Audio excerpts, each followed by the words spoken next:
Hello students. So this is the second video with the chapter in ruling the countryside.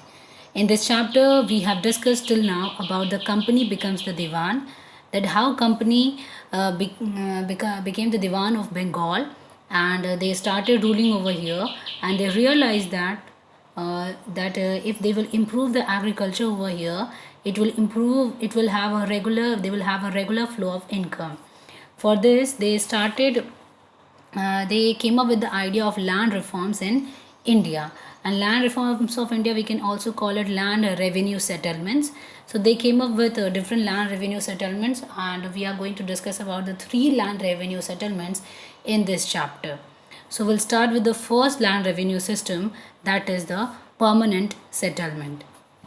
Permanent settlement was introduced by the Governor General Charles Cornwallis. He introduced this system, permanent settlement, in the year 1793. According to this, by the terms of this settlement, the Rajas and Talukdars were recognized as Zamindars. They were asked to collect rent from the peasants and pay revenue to the company. The amount to be paid was fixed permanently. That is, it was not to be increased even in the future.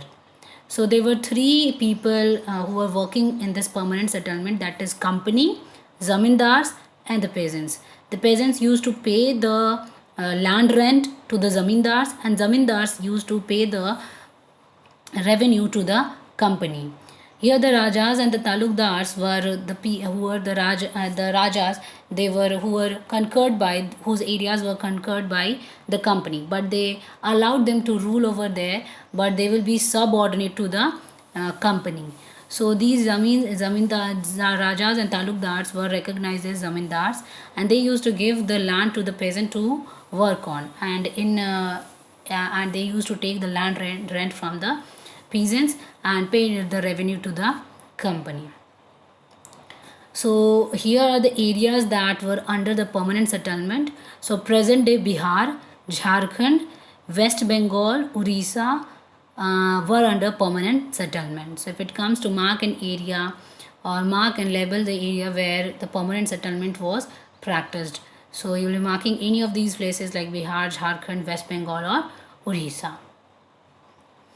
Now, what the company had planned for the permanent settlement? The company felt that the permanent settlement would ensure a regular flow of revenue into the company's coffers, because they fixed the amount they fixed the revenue that the zamindars had to pay to the company. So in any case, the zamindars had to pay to the company. So there'll be a regular flow of income for the company.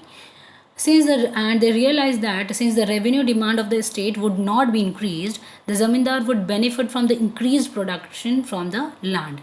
So they realized that the zamindars were given their land, they gave their land to the peasants, and if the production is it will increase, rapid production will be there, so it will lead to the profit for the zamindars, and zamindars would take this as advantage, and they will be motivated to pay to improve the land. So since the revenue demand of the state would not be increased, even if the production increases, even if the income increases, the zamindars income is increases, they no need the revenue that is to be paid to the company will not be increased. So at the same time, it would encourage the zamindars to invest in the improving the land, because if they will improve the land, the production will be good and their profit will be more. And but they had, what the amount that had to be paid to the company was fixed. So that is the planning of the company, where they wanted to use the zamindars so that zamindars can improve the land, and ultimately, if the land will be improved, the production will be good, and zamindars will be able to pay the revenue to the company. So that was the planning of company with this permanent settlement. But the permanent settlement, however, created problems. Like there were shortcomings of this settlement, like no improvement in land, no gain for the company as revenue is fixed, losing zamindaris, system extremely oppressive, cultivators evicted from land, revenue so high. Now, one by one, we'll discuss about each in detail. First one, no improvement in land. So zamindars saw that now they in the beginning they saw that the possibility of earning without the trouble and risk of investment. As long as zamindars could give out the land to the tenants, means the peasants, and get rent, they were not interested in improving the land. So even the zamindars were given the responsibility of main motive of the company was that zamindars would improve the land.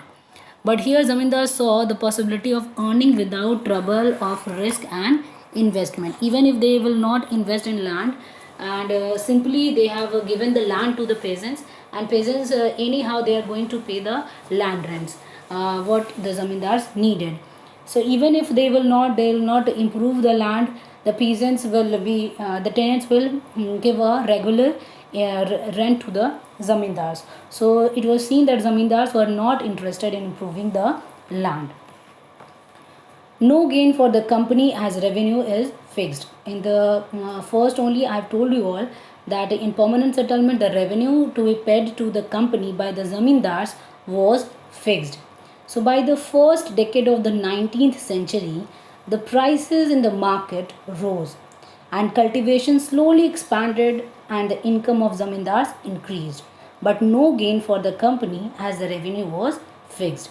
So it was seen that in the first decade of the 19th century, the cultivation slowly expanded. If the cultivation was good, the prices in the market rose and it increased the income of the zamindars. So production increased and the zamindars profit increased. They were gaining from it. But company, what company had planned, they were not. There was no gain for the company because the revenue was fixed. So even if the production is so high, the price of the goods in the market is so high, but still there was no income or great income or the profit for the company as the revenue was fixed. Next one, revenue so high. The revenue that had been fixed by the company was so high that the zamindars found it difficult to pay. Means for few years, for few in the beginning it was okay, the zamindars would be able to pay it, but when the cultivation was so good, zamindars were able to pay it to the company. But whenever the cultivation was not good and the profit was not good, for to pay the revenue because the revenue was so high, even if they fixed it, they made up their mind and they fixed it very high revenue. So even if as the revenue was fixed, the zamindars were not able to pay the company. Now it resulted into losing zamindaris. Any zamindar who failed to pay the revenue lost his zamindari rights. Numerous zamindaris were sold off at auctions organized by the company.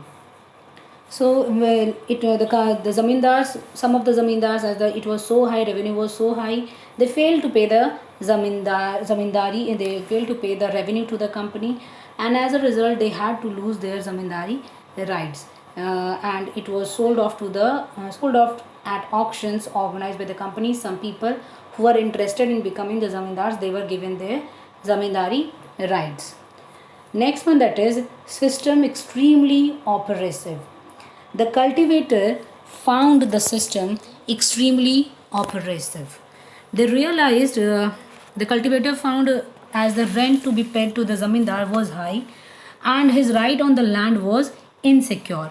Means the zamindars used to pay the revenue. The zamindars used to take the land rent from the peasants. They had given the land to the peasants to work on, and they used to take the rent of that. So cultivator over here is the people who used to work on the land. So they found it extremely oppressive because the rent what they had to pay to the zamindar for the land was very high, and even if they were paying so high land rent, they never felt secure about their right on land. So this was another problem for the cultivators with this permanent settlement. And the last one is that the cultivators evicted from land. So to pay the rent, they had to often take a loan from the moneylender, and when they failed to pay the rent, they were evicted from the land they had cultivated for generations. So zamindars had given their land on rent to the cultivators, But whenever the cultivators were not able to pay the rent, they used to take the loan from the money lender to pay the rent. But many a times they failed to pay the rent. Money lenders used to give them the loan, but still they were trapped in this loan cycle. They were not able to pay back the loan, and they were not having money to pay the rent to the zamindars. So under all these circumstances, they were evicted from their land, what they have cultivated for generations. So this is about the land revenue system, that is the permanent settlement. So till now we have discussed about that permanent settlement was introduced by Charles Cornwallis, a Governor General of India, and in the year 1793. In this, the Rajas and the Talukdars were recognized as Zamindars. Zamindars were given the task to collect the rent from the peasants, and then they had to pay the revenue to the company. One most important thing in this system was the revenue to be paid was fixed permanently and was not to be increased ever in future. Mainly this permanent settlement was practiced in the areas like Bihar, Jharkhand, West Bengal, Orissa. And then the company was this permanent settlement had created many problems. Means what the company had planned for the settlement, it was not it did not succeed like this. They had certain shortcomings, like revenue was fixed. That's why the company was not gaining enough as they had planned it. Mainly plan was that they wanted the zamindars to improve the agriculture, but zamindars realized that even if they are not improving the agriculture, they are getting a regular land rent, so there is no need to improve the agriculture. But some of the zamindars who were not able to pay the revenue to the company, they started losing their zamindari rights. So this was one of the problem with zamindars. Then cultivators find this system very extremely oppressive. They realize that the land rent is very high.